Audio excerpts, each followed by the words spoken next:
mbokk yi asalaamaaleykum wa rahmatullahi wa barakaatu ginnaaw bi ñu leen nuyoo kenn ku ci nekk ci tur ak santam ñu am mbégte del siwaat toog fi ci seen chaîne bu télévision RDV ngir indi leen li fi jot a ruus ci ay xibaar ñu di ko dooree ak kuréel gi nga xam ne moo ëmb ñu yëngatu ci wàllu tas xibaar di SYNPICS ñoom it doon nañu amal ndaje ak way taskatu xibaar yi loolee nag li ko waraloon moom mooy gën a waxtaan ci li nga xam mooy métier tas xibaar rawatina nag ni nga xam ne noonu lañ ciy doxee ak it li nga xam ne mooy seen mandarga muy carte bi wane ni ay taskatu xibaar lañu loolu it ñu daal di ciy tënk ay poñ yu am solo jàpp yi nekk bokk na ci li nga xamante ni moom mooy bàyyi gi ñu bàyyi ñeenti taskatu xibaar yi nga xam ne yoon tegoon na leen loxo ci fan yi lee ci ginnaaw lu ni mel nag tax matukaay yi waa gën a bëri ci kanamu ñi nga xam ne mooy taskatu xibaar yi Cheikh Adramé Diop ci yàttal. jàpp journaliste yi ne ràpp tëj war na dëñ waaye nag dafa laaj ay yenn yoo xamante ne war nañ ko mën a gëstu bu baax mu mel ni nag looloo taxoon lii di benn mu SYNPICS amoon nag ta ndaje ak ñi di journaliste yi démb foofu nga xamante ne foofu mooy seen dal gis nañ ni ñoom seen bopp kat am na yenn yoo xamante ne dafa war journaliste ñoom seen bopp ñu xoolaat ko saytuwaat ko bu baax a baax ndax itam mbir mi dafa doon loo xamante ne am na yu bëri yoo xamante ne journaliste dañ ko warloo te itam war nañ xoolaat lii di loolu. waaye li gën a doy waar ci mbir mi mooy doxalin wi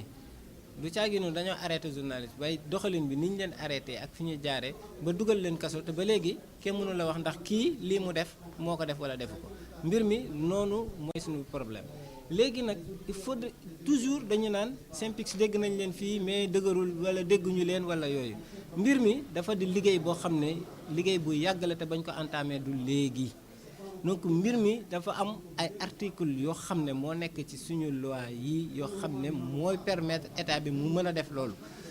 juge bi nga xam ne moom la ñu war a wax mu xool ndax journaliste bi li ñu koy tuumaal moo ko def wala defu ko juge boobu bala moo seet sax dossier bi dañ ko ne jëlal kii nga dugal ko prison waxuñu sax garde à vue mais jël ko nga dugal ko prison nga def mandat de dépôt bala ngay xam sax ndax kii li mu def li ñu ko tuumaal moo ko def wala defu ko. su dee lenn loo xamante ne nag dafa dem benn kuréel boo xamante ne ci lañ koy fay teg ne itam ñu mën a joxe li nga xamante ne moom mooy carte nationale d'identité de presse loolu itam ñoom waxtaan nañ ci lu bu baax a baax bokkoon na itam ay yenn càkkuteef yoo xamante ne dana tax ñu gën a mën a soppi waaye itam gën a rataxal dëgëral bu baax a baax lii di métier journaliste. kan moo war a jóg ne man journaliste la ak yan conditions yi la ko war a defee ak kan ban entreprise mooy bi nga xam ne dañu ne kii entreprise de presse la yooyu yëpp dafa di ay mbir yoo xam ne dañ ko war a leeral ba mu leer te loolu ñun dañ ko tënk ci ay këyit def ay proposition ndax nag bu leen fàtte ni chef de l'État dafa nañu man bëgg naa def dépénalisation bëgg naa ñu seetaat loi yi ak yëpp mais damay xaar ngeen defal ma ay proposition yooyu def nañ ko waaye du doon sax ñun rek suñuy proposition amoon na ay magistrats yu ànd ak ñun ay avocats yu ànd ak ñun ay juristes ay professeurs d'université lu ne ñu ñëw toog ba ñu tënk loo xam ne ñu yaakaar nañ ne lii war na mën a jàll ñu jàllale ko jox ko président de la république. ginnaaw ñooñu nga xamante ne ñoom ñooy journalistes yi maanaam ñi di syndicat wu SYNPICS yi ñoom seen bopp loolu nag ñaawlu nañ bu baax a baax lii di jàpp gi ñu jàppoon suñu naataango yooyu waaye itam rafetlu nañ ci itam li nga xamante ne ñoom lañ leen bàyyi ci loolu sax lañ ñëwaat ci leen loo xamante ne ndax dañ jàpp ne lii di métier mi daal nekkul loo xamante ne xëy na dafa yàqu ndax am na yu bëri yoo xamante ne ñoo ngi fi di liggéey ci wàllug seen i métier te itam am na ñu bëri ñoo xamante ne duñ ko warloo buñ jàpp ne nag lépp lu fi yàqu journaliste yi ko dem ci loolu sax lañ jàpp ne fi mu nekk nii waa SYNPICS ñoom seen bopp jàpp nañ ne ay yenn matukaay yu yëpp nag ñoo ngi ci fi mu nekk nii ni ko njiitu réew mi maître Abdoulaye waxoon ngir ñu mën a daane lii di article 80 waaye itam gën a soppaliwaat lii di loi 9604 ci loolu sax lañ gën a xoolaat bu baax a baax lii di disposition pénale yi yëpp ndax itam loolu dafa laaj ñoom seen bopp ñu dajaloo booloo def ay ndaje ci nga xamante ne ñoom ñoo nekk organisation société civile yi waaye itam ñi nga xamante ne ñoom ñoo nekk bitim réew teewal seen réew fii nii ci Sénégal. jërëjëf Cheikh Adramé Diop juróom-ñaareelu ndaje bu am solo bi nga xam ni war na séq ci diggante njiitu réew mi ak it ñi nga xam ñu yëngatu ci wàllu investissement ñu ngi koy amal nag altine ji fii ci Ndakaaru loole it tax ñi nga xamante ni si moom mooy daje yi nga xam ne njiitu entreprise yi war nañ ko amal ak njiitu réew mi tax ki nga xam mooy njiitu APIX nag daje woon ak taskatu xibaar yi ñu teewlu lañu fa Amadou Bamba Faye jëleel. mu doonoon ab dîner de presse ci diggante Aminata Niane ak taskatu xabaar yi ñu doon fa waxtaane conseil présidentiel de l'investissement fan la sosoo fan la tollu tey jile yan coppiteef ñoom ñoo fa nekk. ma léegi defe naa sénégalais yi ñu ngi koy miin si bu baax ndax léegi mu mat juróomi at ñu ngi si liggéey lu mu tekki mooy bu ñu bëggee sunu réew mi jëm kanam suñu buggee réew mi koom-koom bi gën a naat ñi am xaalis muy sénégalais muy ñi jóge bitim réew def ko ci réew mi di fi liggéey di jël xale yi wutal leen liggéey loolu pour mu am il faut que ñu yombalal leen ko ku bëgg nit am gan ci sa kër il faut que nga ibil ko sa bunt mooy loolu dañuy seet daal li nga xam ne moo gàllankoor yépp koom-koom bi mooy gàllankoor ku bëgg jël sa xaalis liggéey ñu dindi ko sànni ko fële donc loolu bu ñu ko bëggee def il faut que njiitum réew mi def ci loxoom ndax xam nga boo bëggee changer boo bëggee fecci ay yu fasu woon wala nga ay obstacle daal nga daan leen loolu su njiitu réew mi jiituwulee def ci loxoom day metti wala mu yeex ndax xam ngeen ni changer dafa metti fekk na ñi nga xam ne ñoo doon liggéey am ay habitudes yoo xam ne duñ ko bëgg daal changer. soxna Sele biñ ko laajee ci rapport bi waa Doing Business génnee Sénégal jël téeméeri place ci téeméer ak fanweer nee na daal mbir mi dafa am ay wuute. il faut ñu xool suñu bopp xool ni ñu meloon démb mais xool aussi niñ ko digaaleel ci àddina bi ñun fu ñu toll dafa mel ni rek ngay dem compétition football international wala coupe du monde bu fekkee ni pare woo doo mun a gagner mais boo buggee gagner aussi il faut nga seet yow sa doole nga natt sa doole fan la toll loolu la ñu natt. loolu am na nag ay kuréel yu koy natt bi ñu nattee nag seet nañu ne nag ñun li ñu gàllankoor dafa bari daal bokkuñu daal ci ñu jiitu ñu nangu loolu tam dañ ko nangu parce que dañu bëgg daal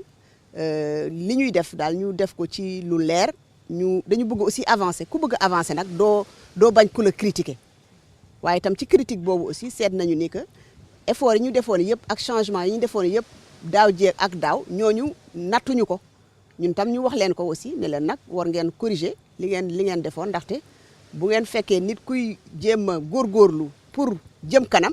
da nga war a natt li mu def nga tenir ci compte ñoom tam ñu nangu loolu. ba léegi bu nuy déglu soxna Aminata Niane lii taxawaayu Sénégal tey jii la moom moo di fexe ba li ñuy dippe environnement des affaires mu mën a wéy ci biir réew mi maanaam mu doon de classe internationale fii ak ñetti at te lépp li nga xam ne mu ngi ci réew mi mu koy fësal mun na ne rek car mën na cee am booy xool li nga xam ne mooy wàllu taux bi ci impôt jëlee nañ ko 33% ba ci 25% ci société yi délai bi nga xamante ne nag moom ci ngay daan rek fexe ba am entreprise jëlee nañ ko ci juróom fukki fan ak juróom ñett andi ko ci rek ñaari fan loolu muy ngëneel ñu gis ne rek ci atum 2000 ak léegi investisseurs yi nekkoon fii ci Sénégal maanaam seen lim dafa daal di yokku ñaari yoon tey jëlee sax li ci gën a fës boo teel jëlee téeméer fukk yi daal bitim réew la ñu jógee ñu gis ne rek Sénégal daal jóge na ci ñi nga xam ne ñoom ñooy poids moyens yi dem ci poids lourds yi. jërëjëf Amadou Bamba Faye kuréel gi jiite ñëpp ñi yëngatu ci wàllub kaar lépp lu jëm ci wàllub koom-koom bi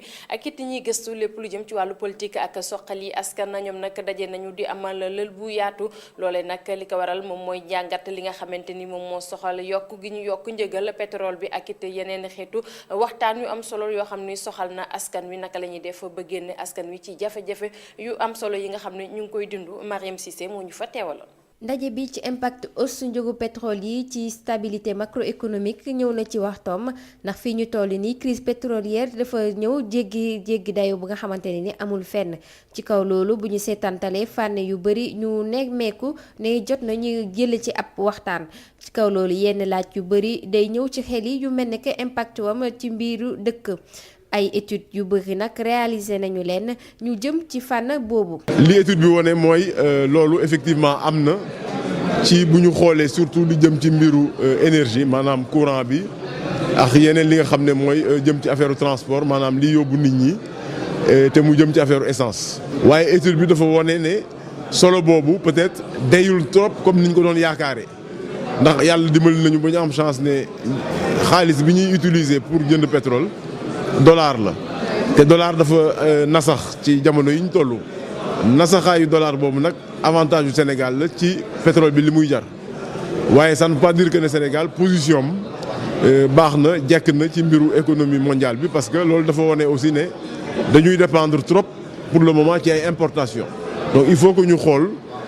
ci biir crise boobu nan la ñuy mun développer li ñuy wax production locale bi. ñi bokk sos ndaje bi muy direction prévision bu étude économique ak centre bu étude bu politique ngir développement ndaje bi lu ko tax a jóg rek moo di waxtaan ci ay thèmes yu bëri ci étude bu bees bi ci question impact flambée cours baril ci agrégat macroéconomique. li atténuer choc yi ñaari mbir la ñett ñun pétrole bi ci dollar lañ koy jëndee te CFA dafa yéeg par rapport ak dollar ndax CFA ak euro xam nga CFA mi ngi ancré wu sur l'euro te léegi benn euro presque $1.50 la kooku mooy donc facteur bu njëkk bi. deuxième facteur bi mooy quand même transfert yu état bi def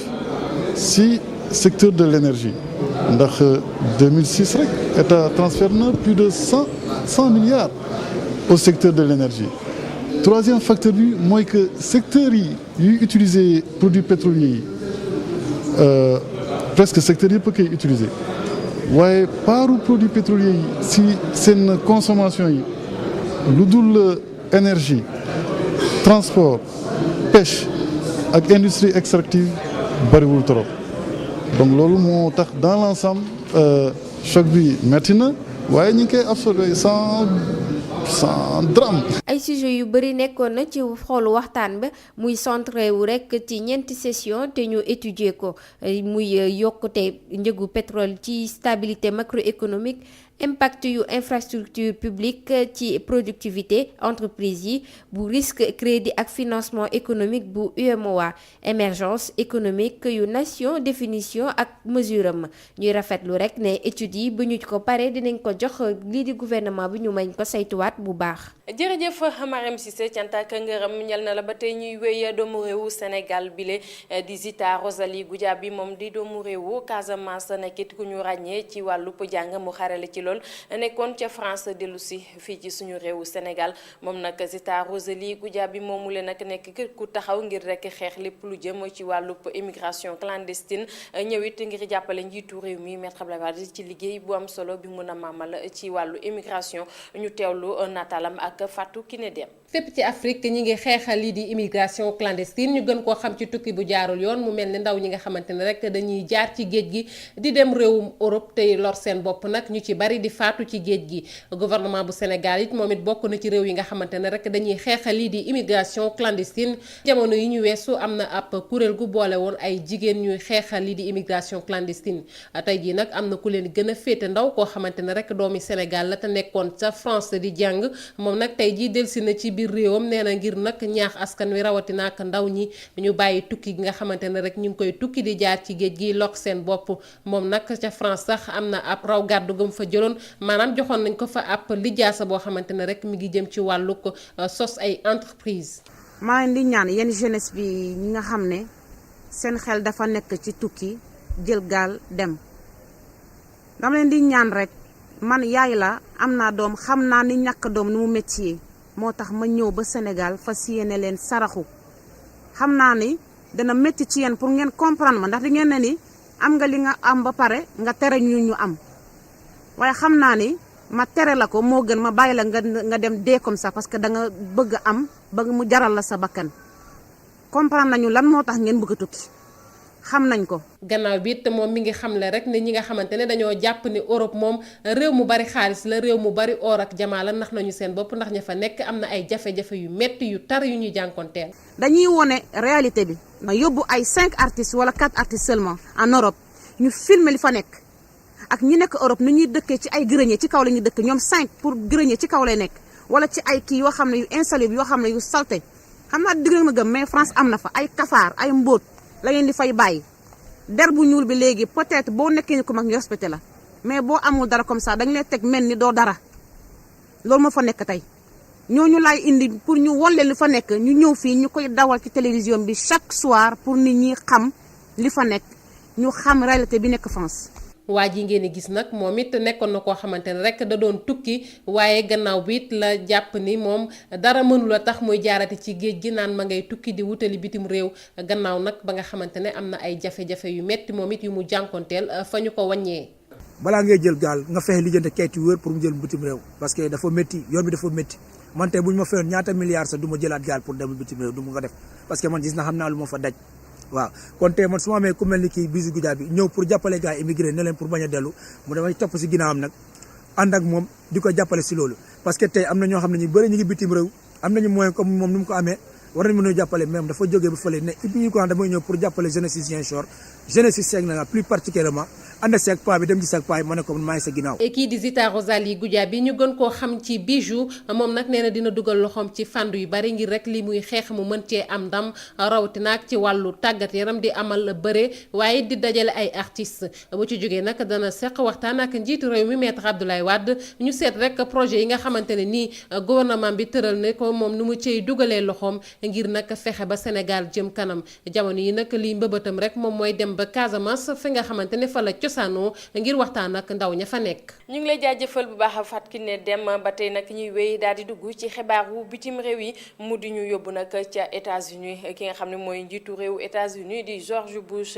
tey ji nag la daal di dalal ki nga xamante ni si moom mooy kilifa boobule di Angélique Merkel la jugee ci Allemagne ginnaaw nag ki nga xamante mooy Angélique Merkel war ko dalal ci ay bés yi mu di samedi ji ak dimanche yu ëllëg ji ñu war a waxtaan ci lépp lu jëm ci wàllu tolluwaayu li nga xamante ni mooy programme nucléaire ak it li nga xamante ni moom moo soxal tolluwaayu politique ca Liban ak leneen li nga xam soxal na waaye ay takk der yu doomu réewu Allemagne ñu fàttali ne ki nga xam mooy George Bush ci ñaari bés ya la ca ginnaaw dalaloon na njiitu réewu France gis ngeen ko noonu la George Bush ak ki nga xam ne mooy Angela Merkel moom nag muy wax rek ni mu ngi dalal ki nga xam mooy Angela Merkel ginnaaw nag bi nga xamante ne si jox na ko cër ba mu mat sëkk dina ko dalal waxtaan ak moom ci wàllu bu yaatu ci wàllu koom-koomu ñaari réew yi waaye tamit ci waxtaan ci ay li nga xamante mooy soxal jafe-jafe yi àdduna moom ki nga xam mooy George Bush nee na it bu weesoo waxtaan yu am solo yooyu le dina am ay gëstu yoo xam ne dinañ ko def ci biir États-Unis moom ak Angela Merkel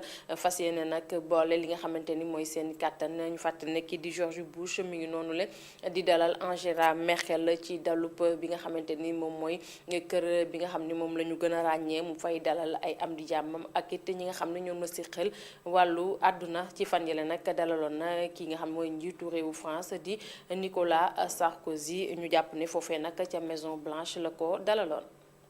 bu ñu jógee ca États-Unis ñu ànd ba tey ci xibaaru bitim réew yi ca Somalie ñu jàpp ne tey ji ci suba nag benn ndel mu tàkk foofee nga xam ni mooy ca marché Bakara nekk ca biir fi nga xam ne moom moo di Somalie gis ngeen noonu le bu mu tàkkee nag ñu jàpp ne nag lu tolloo ko juróom-ñetti doomu aadama ñàkk nañ ci seen bakkan loola it tax ñu nemmeeku ci ay bés yi la ñu nekk ne daal bari na fitna loolu foofee nga xam ne moom moo di ca Somalie ginnaaw nag bi nga xamante ni waa réew Éthiopie ñu ngi dund ay jafe-jafe ci diirub ay weer a ngi nii ñu jàpp ni takk der yi ak it ñi nga xam ñooy askan ba fa dëkk ak ñëpp yëngatu ci wàllu yoon jamono ji réeru am na ci seen biir loolu nekk tax ñu ràññeeku it ni lu tolloo ko ñeent fukk wala lu ko ëpp ci ay doomu aadama ñàkk nañ seen bakkan ci diggante alxamis ji ak ajuma ji la ak tey ji samedi ji ci suba jamono ji nag ñu jàpp ne jot na ngir rek ñu faawu xool naka la ñuy def ba dindi li nga xamante ne moo soxal jafe-jafe yi nga xam ne ñooñu le ñu ngi koy dund gis ngeen ñu bari tey ji toll ci limu juróom-ñett ñoo ñàkk seen bakkan ci ndell boobu ñu daal di taal ci benn marché bu nekk foofu ca Somalie. jërë ngeen jëf mbokk yi ak xarit yi doon seetaan seen chaîne bu télévision RDV li mu fi jotoon ruus ci xibaar ñu doon leen ko jottali ñuy dellu leen ñaanal jàmm te di ko sàkku ci yéen di ñaan yàlla mi borom jàmm mu wesaare ko suñu réewu Sénégal te dàqale ñoo ak seytaane ak musiba ak bala ak cat ak làmmiñ jërë ngeen jëf ci teewlu bi.